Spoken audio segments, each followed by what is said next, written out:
विषय भौतिक विज्ञान, वैद्युत आवेश और वैद्युत बल।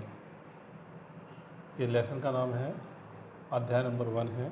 आज जो हम पढ़ने वाले हैं वो वैद्युत क्षेत्र की वैद्युत द्विध्रुव पढ़ने वाले हैं। क्या पढ़ने वाले हैं?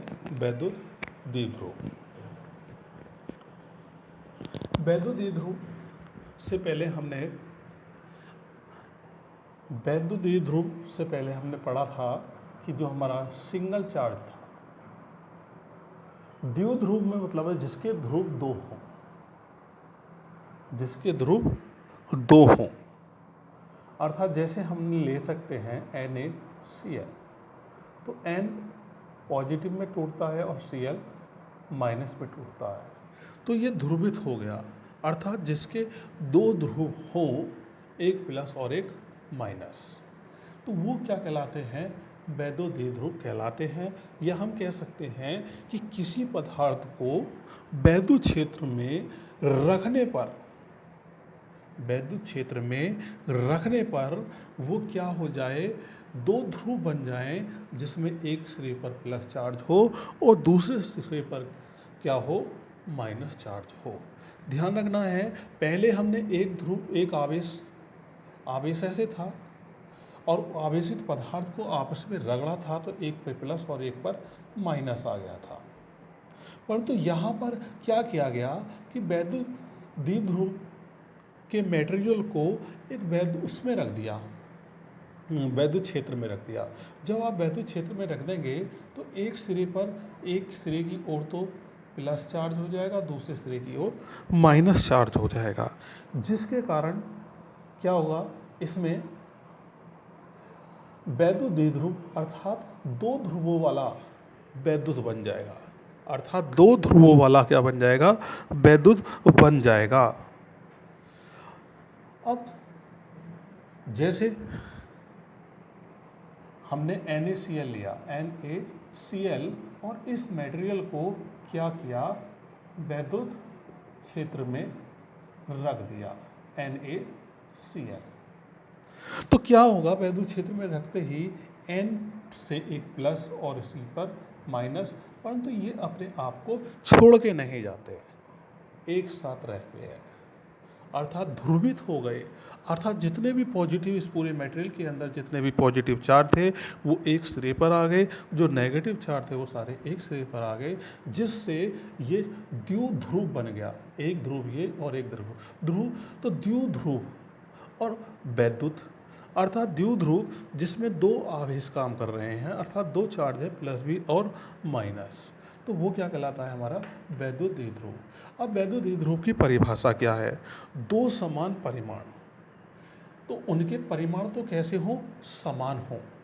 जैसे NaCl लिया था हमने, तो इस पे प्लस का और इस पे माइनस का परिमाण तो समान है, परंतु इनकी दिशाएं क्या हैं? विपरीत है।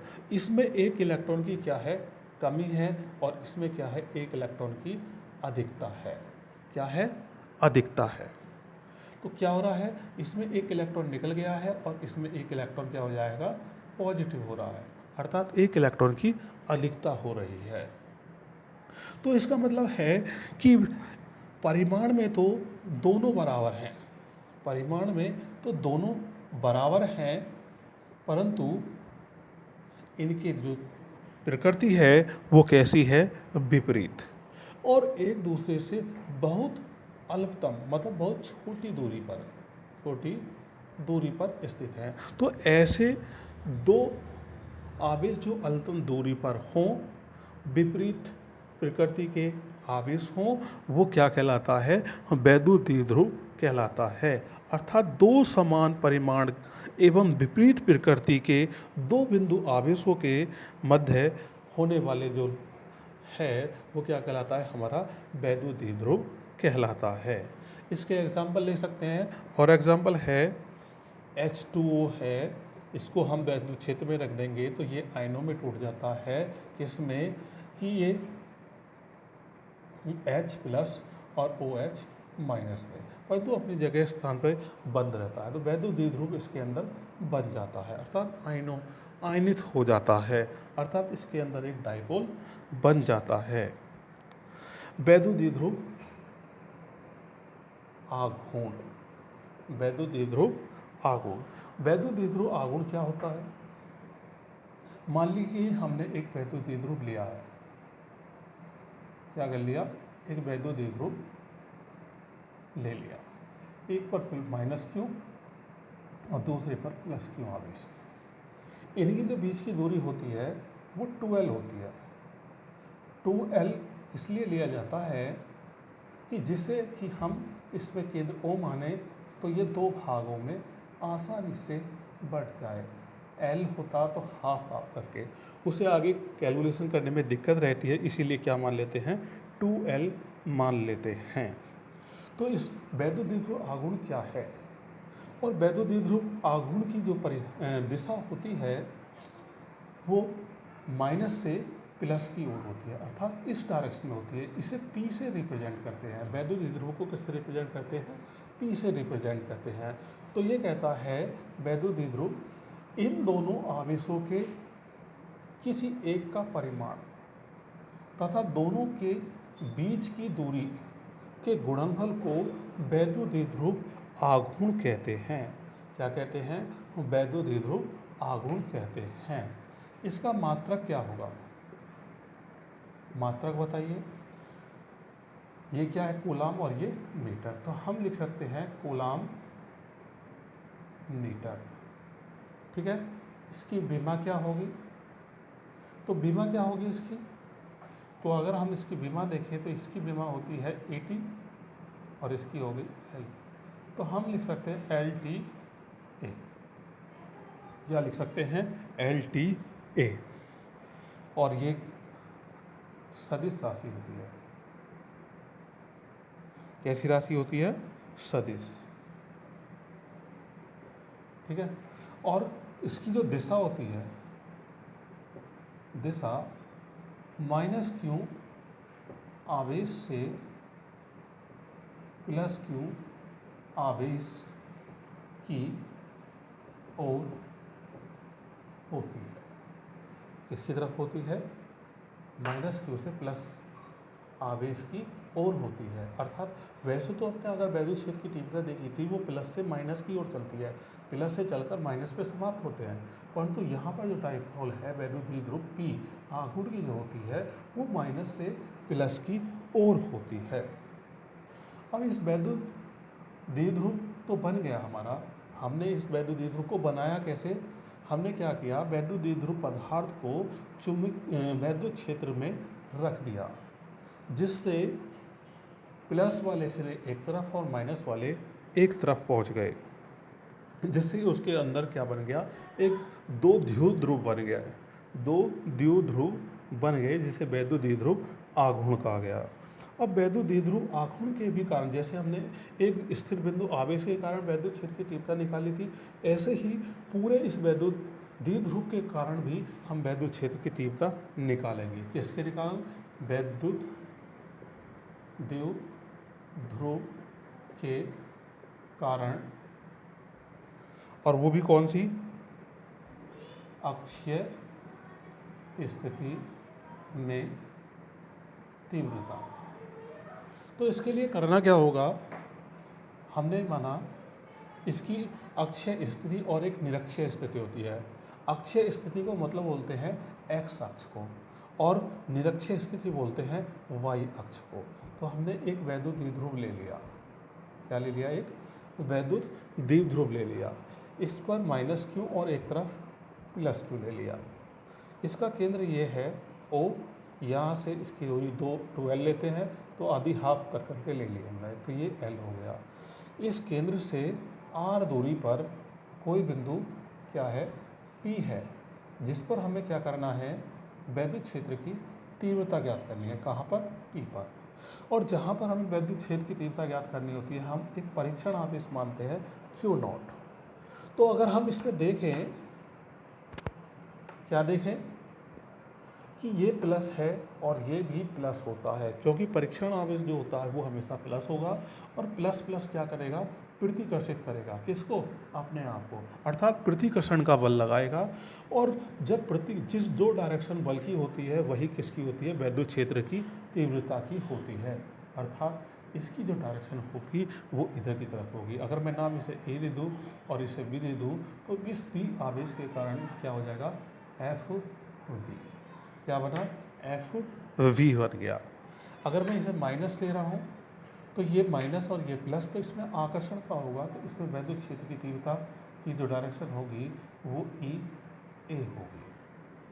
तो एक की डायरेक्शन इधर की तरफ है, दूसरे की डायरेक्शन इधर की तरफ है, तो परिणामी की वैद्युत क्षेत्र की डायरेक्शन किधर की तरफ होगी ये आपको बताना होगा, अर्थात ये आपको मैं दिखलाता हूँ।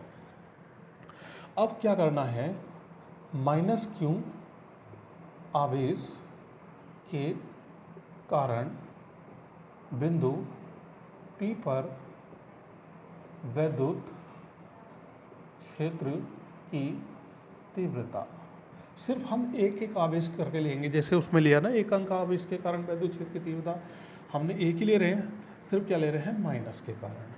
तो माइनस के कारण वैद्युत क्षेत्र की तीव्रता जो आएगी इसके कारण वो ई ए हो गई। क्या होगी, ई ए।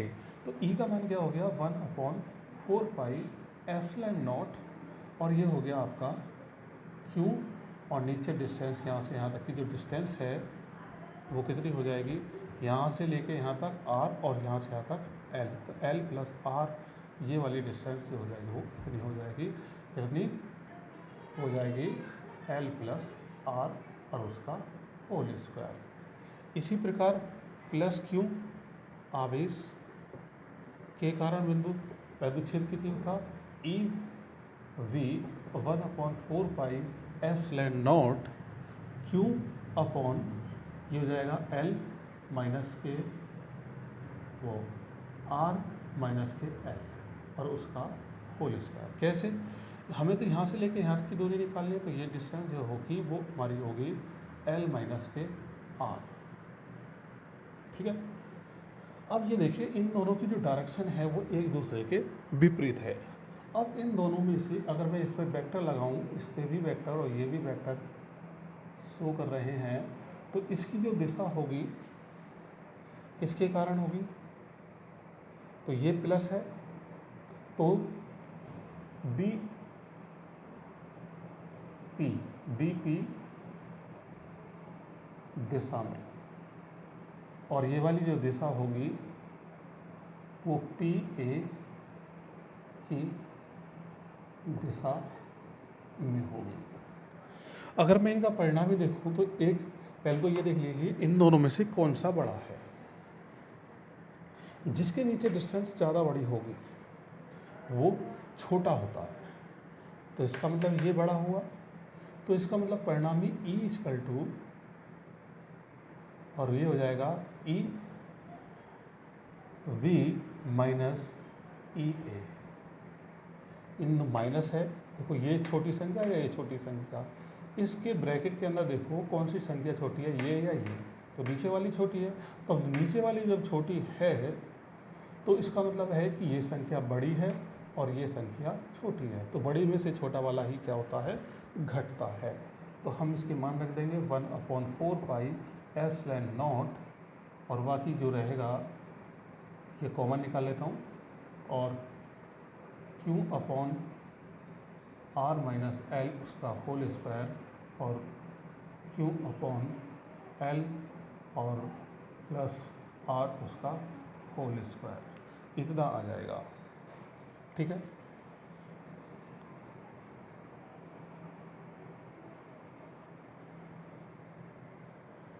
तो E equal to 1/4 pi epsilon naught, इसमें से Q भी कॉमन बाहर निकाला तो बन आर माइनस एल उसका होल स्क्वायर, और आर एल प्लस आर उसका होल स्क्वायर, कितना होगा। अगर मैं इसको हल करता हूँ तो 4 पाई एप्सिलॉन नॉट, तो यहाँ हो जाएगा एल प्लस आर का whole square minus R minus L का whole square upon are square minus L square, और उसका भी स्क्वायर हो जाएगा। क्या हो जाएगा, उसका भी स्क्वायर।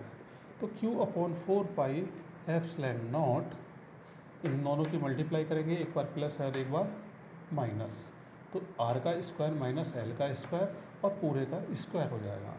जब हम इसको खोलेंगे तो l square r square plus 2r l हो जाएगा minus r square minus L square minus का प्लस हो जाएगा 2r एल बन जाएगा upon are square minus L square उस पूरे का होल स्क्वायर हो जाएगा।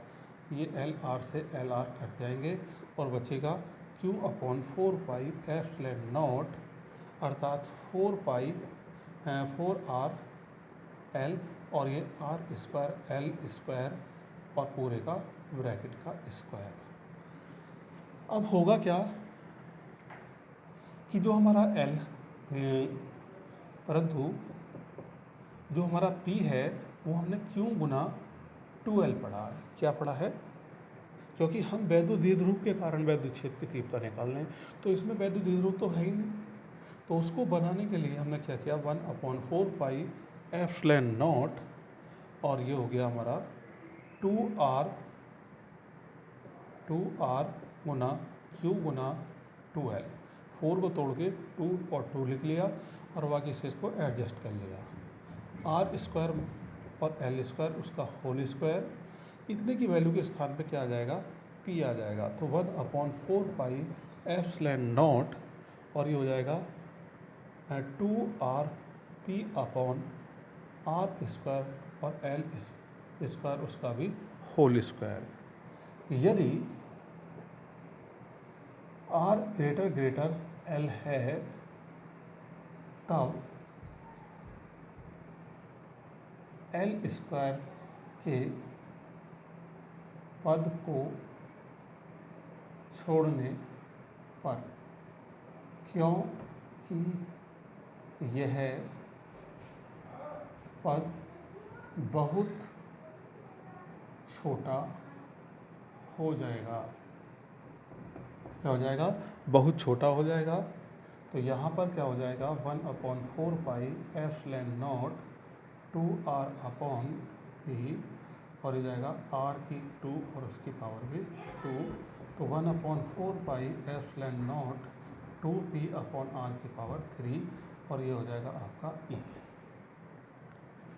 अगर मैं सदिश रूप में लिखूं तो ये निकल के आएगा 1/4 pi epsilon not 2p upon r की पावर 3 और ये r कैप, ये आपको सदिश रूप में और ये आपका विगर सदिश रूप में आ गया।